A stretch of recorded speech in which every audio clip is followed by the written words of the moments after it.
The internationally acclaimed On Stage with Winfred Williams. At a new time, Saturdays at 8 p.m. on CVM TV. So much more than entertainment. Sagicor, building trust for generations. Celebrating 55 years. The time by Sagicor is 7 o'clock.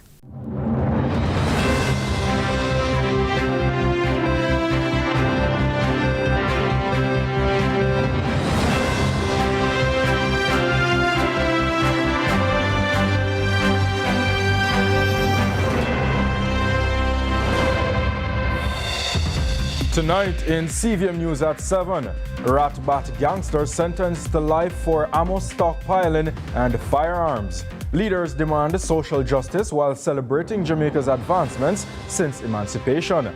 Jamaican-born entrepreneurs making history with launch of Connex air carrier. And in sports, more T20 misery for West Indies.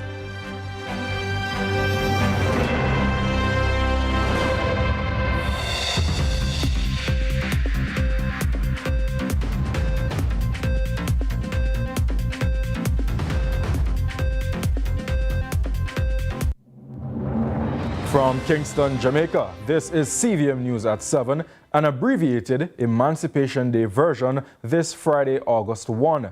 Thanks for joining us. I'm Ronaldo Adams. In his annual Emancipation Day address, the Prime Minister, Dr. Andrew Holness, challenged his fellow Jamaicans to remember what our ancestors fought for as we continue to build our country and move forward in freedom. Crystal Williams takes a closer look. Who came before? Each generation must grapple with the questions. What are we doing with the freedom for which they struggled? How are we honoring the blood, sweat, and sacrifice that made our liberty possible? The Prime Minister reminded and encouraged Jamaicans to consider the work of our ancestors while looking to the future at the work that Jamaica is yet to do.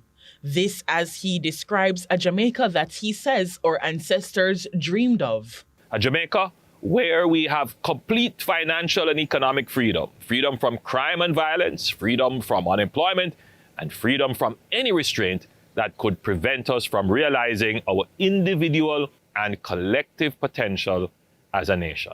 He stressed that Jamaica was at the forefront of the struggle for emancipation, making today personal for us as a people. For Jamaicans, it is not an abstract milestone. It is the hard-won triumph of our ancestors who endured the unspeakable horrors of slavery on plantations, in pens, and under the lash.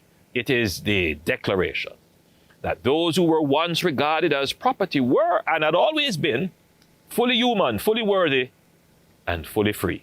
Prime Minister Holness commended the predecessors who excelled beyond their hardships, persevering in building a free society founded on order, dignity, and justice. He challenged present-day Jamaicans to continue this legacy.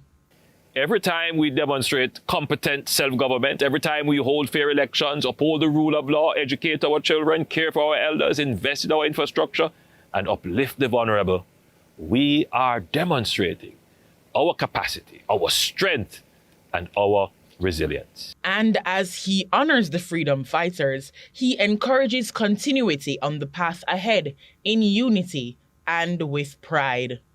May Emancipation Day inspire in each of us a deeper resolve to protect our freedom, uplift our people, and honor our ancestors who made our liberty possible. Let us carry the torch of freedom with purpose and pride, and resolve to fulfill the great destiny won for us by the blood and courage of our ancestors. Crystal Williams reporting for CVM News. In light of today's Emancipation Day celebrations, opposition leader and PNP President Mark Golding addressed the nation with words of support and hope. Kevin Black reports. Who came before? Each generation must grapple with the questions. What are we doing with the freedom for which they...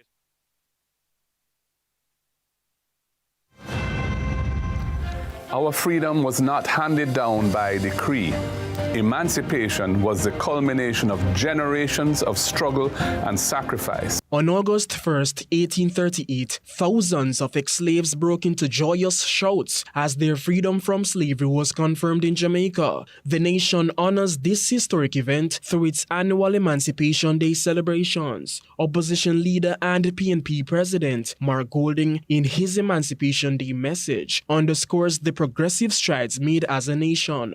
And then on August the 1st, 1834, the shackles of slavery were historically broken. And as we honor and celebrate our ancestors who never gave up the struggle for freedom, we recognize this day as representing the triumph of good over evil. From the post-emancipation fires of the Morant Bay Rebellion to the rise of the Garvey movement, to the great labor upheavals of 1938, through to our political independence in 1962, the Jamaican spirit has always demanded more than just survival. It has demanded dignity. Golding emphasizes the day serves as a powerful reminder of those who endured immense hardships, all in the hope of securing a brighter future for generations to come. Today we stand on the shoulders of our heroes, named and unnamed, who endured unspeakable suffering, whose dreams of liberty helped to shape the very foundation of our democracy and our identity as a people. We must continue to work towards an economy that empowers our people, education that opens doors for all, and a society rooted in fairness and respect. The opposition leader says greater emphasis must be placed on social justice, equity, and empowerment. He notes that by doing this, citizens can truly identify as an emancipated people. Our commitment to freedom requires us to invest in opportunity. Opportunity for all to access quality education. Opportunity for all to benefit from affordable health care. Opportunity to own a piece of the land that we call home. Let us be bold and demand that Jamaica fulfills the promise of emancipation for all, not just a few. Let us draw strength from our heritage and find the will to dismantle those structures that still hold too many of our people back. He is of the belief that Jamaica will continue to grow holistically as it honors the legacy of its ancestors. Kevin Black reporting for CVM News. As Jamaicans anticipate Decision 2025, the country pauses to celebrate emancipation and its 63rd anniversary of independence this August. However, bold claims from the governing Jamaica Labour Party have left the opposition, PNP, raising more questions about the budget intended for these national celebrations. Crystal Williams reports. There are only so many seats in the National Stadium, and everybody wants to come to the National Stadium. But this year, we will expand the celebrations to have mini galas in all the parish capitals. Following statements made by the Minister of Culture, Olivia Babsy-Grange, on the Grand Gala Independence celebrations being spread across the island, the opposition spokesperson on culture and creative industries, Dr. Deborah Hickling-Gordon, has raised concerns over the transparency of the budgets for this plan. What we're saying to the government is, so publish it. Let us see, let us share in an understanding of how you plan to go about these celebrations. And let's make that a part of a plan going forward. Hickling-Gordon states that the People's National Party is in full support of the independence celebrations. However, should they assume the position of power, a different approach will be taken by the planning and procurement team for the gala, beginning the process a year in advance. So we would put out a request for people to bid for the staging of the gala, which means that they would do a creative bid and a financial bid.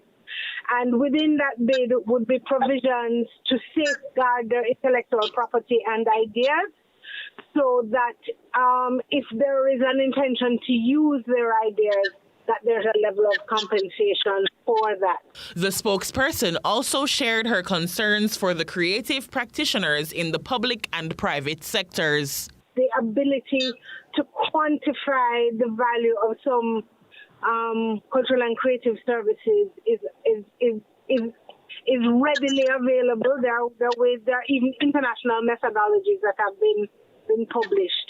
So that's one of the things that we have to look at, the ways in which we are valuing cultural and creative services, so that there can be transparency. Crystal Williams reporting for CVM News.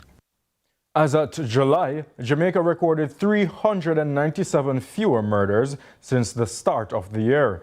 That's according to the police in St. Catherine, who joined hands and minds with the church as the government celebrates continued reduction in murders. The church reminded leaders that an unseen hand is of great assistance. Crystal Williams has the details. Every life lost is one too many. This according to the Superintendent of Police, Leighton Gray, at the St. Catherine Combined Ministers Fraternal and 10,000 Men Movement Day of Prayer and Thanksgiving held at the Lighthouse Assembly Ministries in Spanish Town on Thursday. His comment follows reports that 397 fewer people have been killed in Jamaica since the start of 2025. While comparing statistics between this year and last, he pointed out that even though the murder rate has dropped tremendously, the efforts of law enforcement alone is not enough. As at the 30th of July, that was yesterday, the murder rate in Jamaica has shown that we are 42% less when compared to last year. He also commended the North and South divisions for their combined efforts, community outreach, their targeted operations, their intelligence-led policing, and the spiritual intervention assisting the commanders.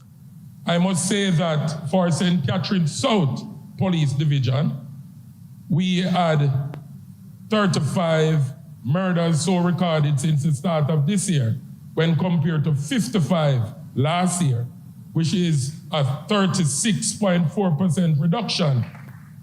For St. Catherine North, there are 32 now, when compared to 49 last year, which is also a 34.7% reduction.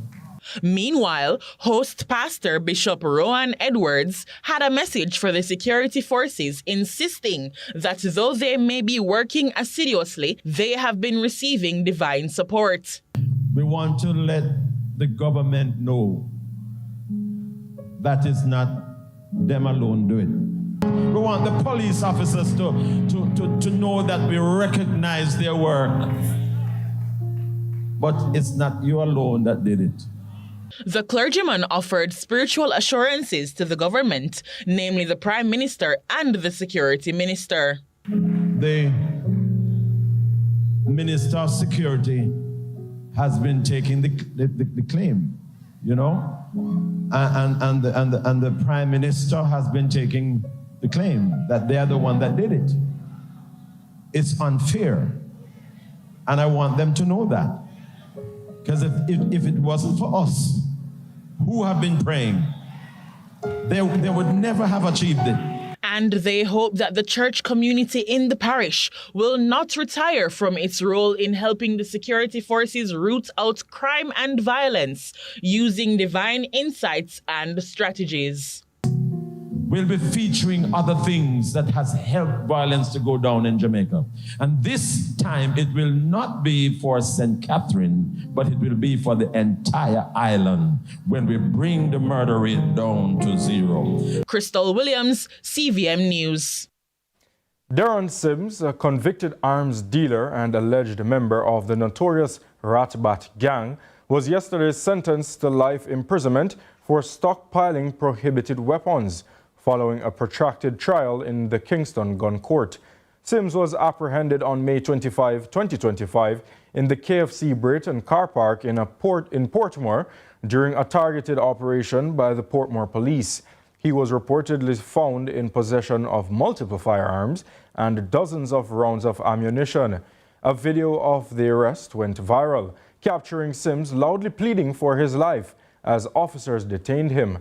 Justice Mrs. L. Shelley Williams handed down the sentence in the case Rex versus Darren Sims, ordering that Sims serve 22 years and 8 months before becoming eligible for parole.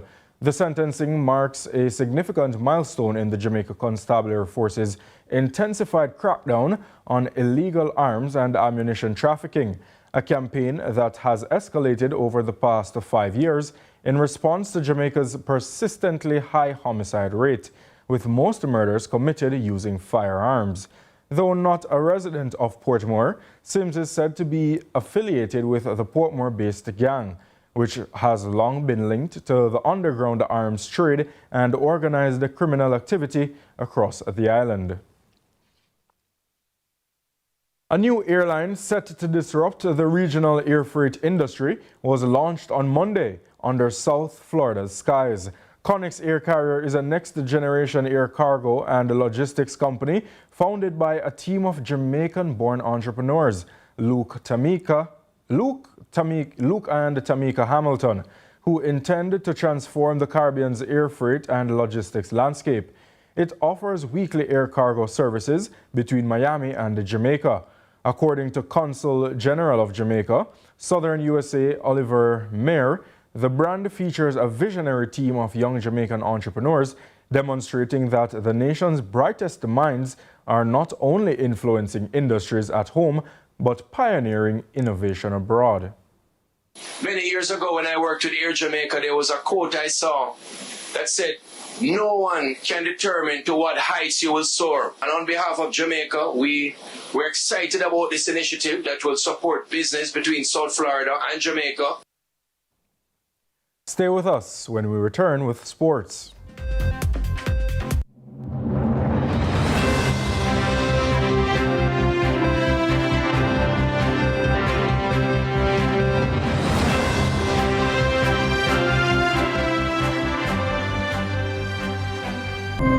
It's Mellow to the Max. Mellow-Go-Round 2025 will be at Independence Village, National Stadium Complex on Monday, August 4, 8 p.m. If you can't be there to experience the excitement, worry not. Join us for a live broadcast right here on CVM TV. Come, savor rip-roaring family entertainment, a dramatic blend of spicy traditional folk forms and hot, sizzling contemporary Jamaican dance, dub, and music.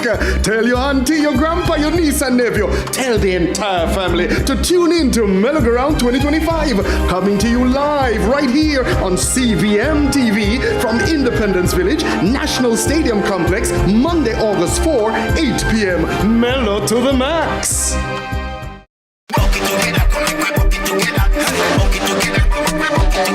We a bucket together when everybody out. Fried chicken with a pre-bucket for the crew. Share a bucket together, everybody go live. Spicy original when we online. Bucket together to the new dance craze. Taste explosion bursting with flame. When we a bucket together, it put you in a good mood. Every moment you share is finger licking good. Bucket together, come make we bucket together. Hey, bucket together, bucket together. Need a AC fi cool the temperature.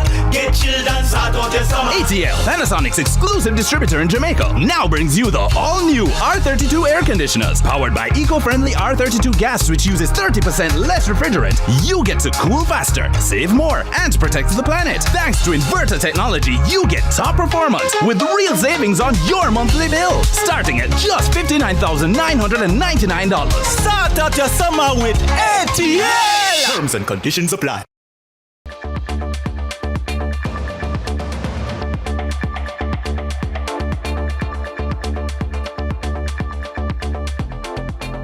Welcome back, and it's now time for sports. We apologize for constantly being the bearer of bad news. West Indies are still having trouble exorcising their demons from the Australia series, where they were whitewashed 5-0.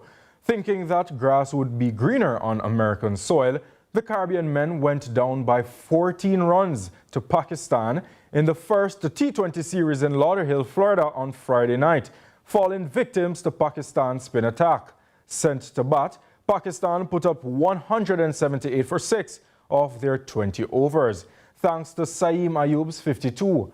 Shamar Joseph ended with figures of 3 for 30. Chasing 179 for victory, Johnson Charles and Joel Andrew, the youngest West Indies debutant in a T20 international, each scored 35, sharing in a 72-run first wicket partnership. It is an open secret that West Indies batters are susceptible to spin, and after the first wicket fell, it was a domino effect, losing 3 wickets for 5 runs. Jason Holder, 30 from 12, tried to see West Indies over the line, but ran out of balls. The sides meet again in Lauderhill on Saturday for the second game of the 3-match series before shifting to Trinidad for a 3-match one-day international series. Captain Shea Hope thought, well, that the total was enough for them to pull off a win. I think it was not a bad total. Obviously, if you bowl well in these conditions, it's going to be difficult, especially from a spin standpoint. They've got some quality spinners in their lineup, and you can see how difficult it was for us as a batting group. But also, we realized how important it was to limit those dot balls, because I think we had close to 60 dot balls. There's almost 10 overs of dot balls in an innings, and we lost by 14 runs. So let's say we had 20 singles out of those dots, then it would have been a different game.